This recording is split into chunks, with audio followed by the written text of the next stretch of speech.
Bonjour et bienvenue. Aujourd'hui, dans le cadre de cet atelier du PCM2, on va explorer ensemble un outil vraiment puissant pour l'inspection éducative ici au Togo. Il s'agit de l'approche systémique et de la pensée complexe. On va voir comment ça peut concrètement transformer notre regard sur le terrain. Alors, pour commencer, j'aimerais qu'on se pose une question. Une question qui, je pense, nous taraude tous en tant que professionnels de l'éducation. Pourquoi est-ce que certains problèmes, on pense par exemple au décrochage scolaire, à l'absentéisme, pourquoi est-ce qu'ils persistent année après année, malgré toutes nos interventions, malgré tous nos efforts? Eh bien, la réalité, c'est que la réponse est rarement simple. En fait, elle n'est presque jamais simple. Un phénomène éducatif, un problème, ça ne s'explique jamais par une seule cause. C'est plutôt, imaginez une sorte de toile d'araignée, un réseau immense où tout est interconnecté. Les facteurs sont multiples. Alors, justement, pour démêler cette toile, pour mieux la comprendre, il y a un concept qui est absolument fondamental. C'est celui de la pensée complexe, inspiré du grand penseur Edgar Morin. Voyez ça comme une nouvelle paire de lunettes, une nouvelle façon de regarder le monde qui nous entoure. Et qu'est-ce que c'est au fond la pensée complexe? C'est un changement total de perspective. Vraiment, au lieu de prendre chaque problème, chaque élément et de l'analyser tout seul dans son coin, eh bien, on va faire l'inverse. On va chercher à relier les choses entre elles. On s'intéresse aux interactions, aux liens, parfois invisibles, entre le pédagogique, le social, l'organisationnel. C'est là que tout se joue. Bon, tout ça peut paraître un peu abstrait, mais en réalité, cette approche s'appuie sur 3 grands principes.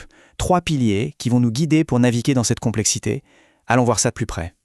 Le premier, c'est le principe hologrammatique. Le nom est un peu savant, mais l'idée est fascinante. Vous savez, avec un hologramme, si vous en cassez un petit bout, ce petit bout contient quand même l'image entière. Eh bien, c'est la même chose pour un système éducatif.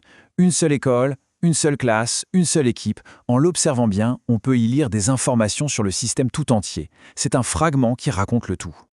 Deuxième principe, la récursivité. Alors là, on oublie les schémas linéaires classiques cause-conséquence. Ici, on est dans une boucle. Pensez à une réforme qui est lancée. Cette réforme, évidemment, va modifier les pratiques d'inspection. Mais ce qui est crucial de comprendre, c'est que ces nouvelles pratiques, en retour, vont avoir un impact sur la réforme, la transformer, la faire évoluer. L'effet agit sur la cause. C'est une boucle de rétroaction permanente. Et on arrive au troisième principe, le principe dialogique. Celui-ci nous invite à faire quelque chose qui n'est pas toujours naturel. Penser les contraires ensemble. On a souvent tendance à opposer, par exemple, le contrôle et l'accompagnement, ou l'autonomie et le cadre, l'exigence et la bienveillance. La pensée complexe nous dit non, ces concepts ne sont pas ennemis, ils sont complémentaires, et ils doivent dialoguer. Le véritable enjeu, c'est de les maintenir ensemble, dans une sorte de tension créative. D'accord. Après ces 3 principes, la question qui se pose, c'est concrètement, sur le terrain, qu'est-ce que ça change pour le métier d'inspecteur? Quelles sont les implications au quotidien? C'est là que ça devient vraiment intéressant. Le changement le plus fondamental, le vrai pivot, il est là. C'est un changement de posture. Il s'agit de passer d'une logique où l'on est principalement un contrôleur, quelqu'un qui vérifie la conformité à des normes, à une logique où l'on devient un interprète d'une situation qui par définition est complexe. Et cette nouvelle posture, elle a plusieurs conséquences directes. D'abord, ça veut dire lire les indicateurs différemment, de manière systémique. On ne regarde plus juste les résultats dans leur coin, on les relie au climat scolaire, à l'implication des parents. Ensuite, ça demande d'accepter une chose essentielle. Il n'y a pas une seule vérité. Plusieurs lectures d'une même situation peuvent être justes et coexister. Du coup, on abandonne l'idée d'un diagnostic unique et définitif pour explorer plutôt plusieurs hypothèses. Et enfin, l'évaluation elle-même change de nature. Elle devient moins un jugement final et plus le début d'un dialogue continu.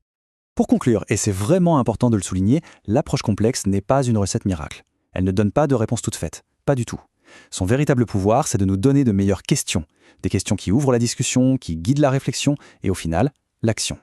Alors voilà, pour nourrir nos échanges, je vous propose de repartir avec ces 2 questions.